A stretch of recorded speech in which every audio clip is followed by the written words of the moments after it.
بعض جگہوں پہ بعض لوگ بڑے تیز ہوتے ہیں، یعنی ان سے آپ کی ملاقات ہوتی ہے تو بندے کو محسوس ہوتا ہے کہ یار اسے تو پہلے ہی ساری باتوں کا پتہ ہے، اور کئی دفعہ ان سے ملنے کے بعد احساس ہوتا ہے کہ یار اس سے تو تھوڑا سی ہی لیتے تو بہتر تھا، یہ تو بات بڑی آگے نکل گئی۔ سارا پتہ ہوتا ہے، باشعور ہوتے ہیں، لیکن ڈر آتا ہے اللہ سے۔ اتنا باشعور آدمی، سمجھدار، پنچایت، پریا، لوگ، دین، دنیا سارا پتہ ہے، نماز کا ٹائم آ گیا تو وہ چھپتا پھرتا ہے، اس کی طبیعت پر بوجھ بن رہا ہے معاذ اللہ اللہ کے حضور حاضر ہونا، اسے خیر کا کام کرنا پڑ رہا ہے تو وہ ادھر ادھر نکلتا جا رہا ہے۔ تو سوال یہ ہے کہ پھر یہ شعور کا کیا مطلب رکھا ہوا ہے ہم نے؟ پھر اللہ سے دعا کرنے کی ضرورت نہیں۔ وہ حضرت عارف رومی رحمۃ اللہ تعالی علیہ فرمایا کرتے تھے بعض لوگوں کو رب سارا کچھ دیتا ہے، سجدے کی توفیق نہیں دیتا۔ اس کا مطلب یہ ہے کہ وہ کہتا ہے یہ سارا کچھ لے اور نکل جا، میرے گھر نہ آنا، رکھ سارا کچھ پاس۔ رب سے عافیت مانگی جائے، اس سے اس کا فضل مانگا جائے، اس سے اس کا کرم مانگا جائے۔ اللہ کے پیارے رسول صلی اللہ تعالی علیہ وآلہ وسلم اس عافیت مانگنے پر زور دیتے، توجہ دیتے۔ میں آپ کو صحیح بتاتا ہوں،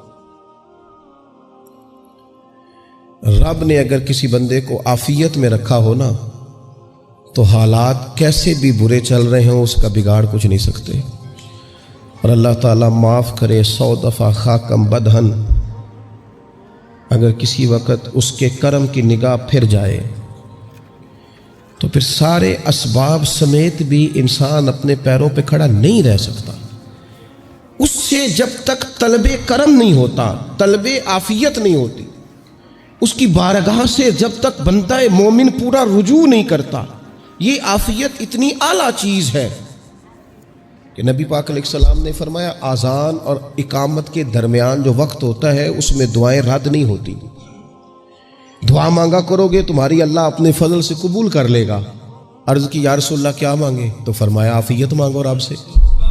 حضرت انس بن مالک حدیث کے راوی ہے رضی اللہ تعالیٰ عنہ، یہاں بھی فرمایا یہ عین قبولیت کا ٹائم ہے، اب اللہ سے عافیت مانگ لو، اس کی پناہ۔ ہم دعاؤں میں بھی محدود ہو جاتے ہیں۔ رب دا طالب کوئی نہ ملیا، جو ملیا طالب زاردہ ہو۔ جب عافیت، ایک بزرگ تھے ہر وقت اللہ سے عافیت مانگتے تھے، ہر وقت اللہ سے عافیت مانگتے تھے، ہر وقت عافیت مانگتے تھے۔ لوگوں نے پوچھا، لوگ ان کو صالح جانتے تھے، نیک سمجھتے تھے، کہ حضور آپ اور کوئی دعا مانگتے نہیں، عافیت ہی مانگتے ہیں۔ فرمانے لگے میں مانگا کرتا تھا شروع میں، بعد میں خیال آیا ہے اور بھی دعائیں مانگا کرتا تھا، یہ احساس بعد میں نصیب ہوا۔ فرماتے میں مزدوری کرتا تھا، مال برداری کرتا تھا، ایک جگہ پہ ڈیوٹی کر رہا تھا تو تھک گیا، اور وہ جو کام لینے والے لوگ تھے ان کا رویہ بھی بڑا ترش تھا، تکلیف ہوئی۔ تو میں نے اپنے مالک کی بارگاہ میں عرض کی، مالک اگر 2 روٹی بغیر مجھے مشقت کے مل جائے دن میں تو تیری بارگاہ تو بڑی کریم ہے۔ کہتے ہیں میں نے یہ دعا مانگ لی، ذرا میں تھوڑا آگے بڑھا تو 2 بندے آپس میں لڑ رہے تھے، میں ان کی صلح کرانے کے لیے، انہیں بچانے کے لیے آگے بڑھا، تو میں جس کو چھڑا رہا تھا دوسرے نے میرے اوپر ضرب لگا دی، میرا بھی سر پھٹ گیا۔ تھوڑی دیر کے بعد وہاں پولیس آ گئی، وہ تینوں کو لڑنے والا سمجھ کے اٹھا کے لے گئے، مجھے جیل ہو گئی۔ 2 روٹیاں بغیر مشقت کے روز ملنی شروع ہو گئی۔ دعا مانگی تھی نا کہ یا اللہ 2 روٹیاں مل جائے نا بغیر مشقت کے، کہتے وہ 2 روٹیاں روز ملتی، کوئی کام نہیں کرنا پڑتا تھا، پر جیل ہو گئی۔ فرماتے میں بڑا پریشان تھا، روز روٹیاں پابندی سے آتی اور بہترین آتی، کھانا ملتا۔ پھر کچھ عرصے کے بعد میں نے سوچا کہ یار یہ دعا تو قبول ہو گئی نا تیری، اب تو اگر اس پر کوئی الگ بات کرے گا تو وہ تو غلط کرے گا۔ کہتے پھر خود ہی میرے دل میں اللہ نے بات ڈالی اور میں نے عرض کی مالک 2 روٹیاں نہیں، مجھے تو عافیت چاہیے، مجھے تو عافیت دے، میرے اوپر تو کرم فرما، تو نظر رحمت کر، جے ایک قطرہ بخشے مینوں، ایک قطرہ بخشے مینوں تے کام بن جاندا ہی میرا، مہربانی کر عافیت عطا کر۔ فرماتے پھر خدا نے کرم کیا، کہاں سے اسباب بنے میرے جیل سے چھوٹنے کے، کون کون میرے ضمانتی بنے اللہ ہی جانتا ہے۔ فرماتے ہیں دروازے بھی کھل گئے، رزق بھی ملتا ہے، صحت بھی میسر ہے، سجدہ بھی کر لیتا ہوں، سویرے تلاوت بھی کرتا ہوں، شام کو مدینے والے کی بارگاہ میں رج کے درود و سلام بھی عرض کرتا ہوں۔ میں ممکن ہوتا ہے تو کسی غریب کی داد رسی بھی کرتا ہوں. اب سمجھ آئی ہے. ربنا آتنا فی الدنیا حسنۃ وفی الآخرۃ حسنۃ وقنا عذاب النار. اب سمجھ آئی ہے رب سے جب بھی مانگنا ہے عافیت ہی مانگنی ہے, اس سے کرم مانگ. ہم نے محدود دعائیں رکھی ہوئی ہیں, محدود. وہ جی فلانا کام میرا ہو جائے تو بھئی وہ ایک ہو گیا, اس کے بعد پھر نئی ٹینشن بن جائے گی. نہیں, میں جی بچوں کی شادی کر لوں جی پھر میں فارغ ہوں. آپ شادی کر کے دیکھیں, لاگ پتہ جائے گا کیسے فارغ ہوتے ہیں. آپ یہاں رکتے کیوں ہیں؟ آپ خدا سے عافیت کیوں نہیں طلب کرتے؟ اس کی بارگاہ سے وہ کیوں نہیں مانگتے کہ جو ایک قطرہ ملے تو دنیا اور آخرت کے سارے کام ہو جائے؟ اس سے اس کی رحمت کا سوال کرے, اس سے اس کے کرم کا سوال کرے. اللہ کی بارگاہ میں بھی حاضر ہونا اور جچی تلی اور جناب ناپ تول کر اور محدود چیزوں کا سوال کرنا, مالک سے مانگیں. اور وہ جب دیتا ہے تو دیتا بھی بے حساب ہی ہے. وہ جب عطا کرتا ہے تو کرم کے دروازے کھول کے عطا کرتا ہے, ورنہ تو ایک الجھن سے انسان نکلتا ہے دوسری میں الجھ جاتا ہے. ایک گتھی کو سلجھاتا ہے. پھر اقبال رو پڑے تھے, کہنے لگے میں عقل کی گتھیاں سلجھا چکا ہوں, یا رب مجھے صاحب جنوں کر دے. اللہ یہ بڑا میں نے ہیر پھیر دیکھ لیا, مجھے دیوانہ بنا. اب مجھے جنون ہو, اب میں کسی کے لیے رویا کروں, اب میں کسی کی یاد میں تڑپا کروں, اب میں رات کسی کے لیے میری آنکھیں بیدار رہیں. یہ بڑی ہو گئی دنیا داری. عقل کی گتھی حالانکہ نہیں سلجھتی, پر اقبال کہتے ہیں عقل کی گتھیاں سلجھا چکا ہوں, یا رب مجھے صاحب جنوں کر دے. اور پھر کہنے لگے بجھی عشق کی آگ اندھیر ہے, اب یہ مسلمان نہیں یہ خاک کا ڈھیر ہے. تو مٹی بن کے رہ گئے کیا؟ کہاں اپنی ساری توجہات کا قبلہ کس چیز کو میرے عزیزوں؟ اللہ سے عافیت. نبی پاک علیہ الصلوۃ والسلام نے ایک شخص سے پوچھا کیا دعا مانگ رہے ہو؟ تو اس نے کہا یا رسول اللہ میں اللہ کی بارگاہ میں صبر کا سوال کر رہا ہوں. تو حضور فرمانے لگے صبر تو مصیبت پر ہوتا ہے. یا رسول اللہ پھر کیا مانگوں؟ آپ ان جملوں اور لفظوں کی گہرائی کو سمجھیں. صبر کے لیے تو پہلے مصیبت آئے گی, پھر صبر آئے گا. تو یا رسول اللہ کیا مانگوں؟ فرمایا تو رب سے عافیت مانگ. مانا کیا ہے؟ مصیبت آئے کیوں؟ اللہ تجھے اپنی حفاظت کے حصار میں لے لے. وہ وقت ہی کیوں آئے کہ جب تیری طبیعت الجھ جائے, جب تو پریشان ہو جائے, جب تو تو اللہ سے عافیت مانگنا.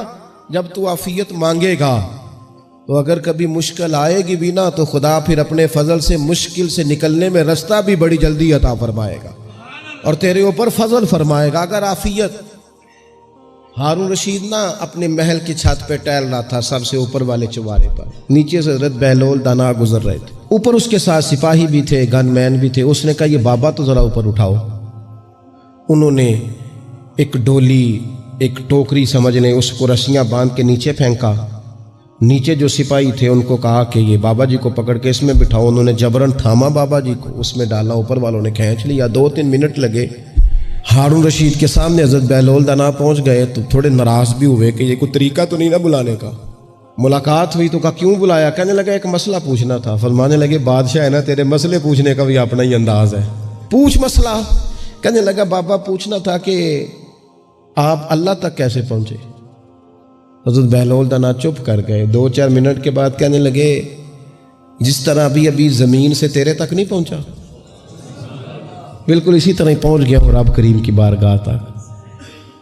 اور وہ بھی جو اس نے کرم فرمایا ہے, ورنہ میں تو نہیں سمجھتا کہ میں پہنچ گیا, وہ بھی اگر تیری خوش گمانی ہے.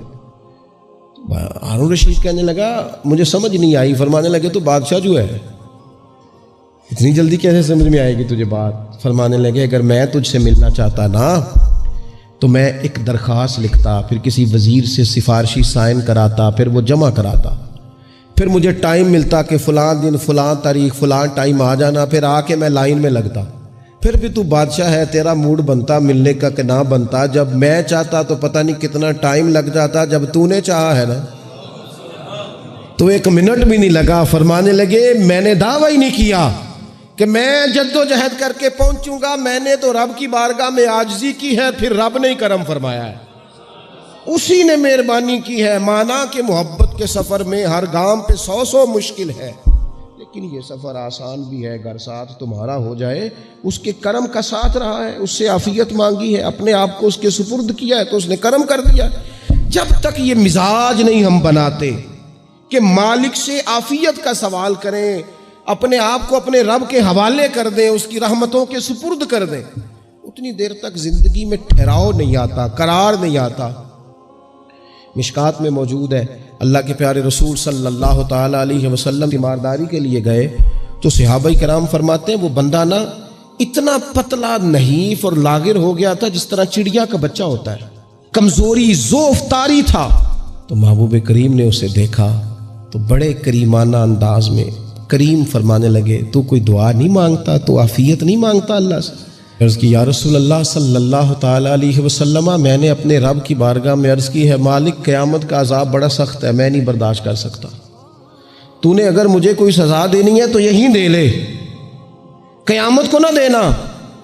تو کہتے ہیں محبوب فرمانے لگے سبحان اللہ، او خدا کے بندے تو رب کی سزا دنیا میں بھی نہیں سہ سکتا، اللہ سے یہ بھی سوال نہ کر، تو رب سے کہہ ربنا آتنا فی الدنیا حسنۃ وفی الآخرۃ حسنۃ وقنا عذاب النار۔ تو رب سے دنیا میں بھی حسنہ مانگ، بھلائی مانگ، تو آخرت کے لیے بھی بھلائی مانگ، تو اس سے عافیت کا سوال کر۔ تو نے یہ سوال کیوں کیا؟ عرض کی یا رسول اللہ کرم ہو گیا ہے، مجھے سمجھ آ گئی، اب میں اسی طرح ہی کروں گا۔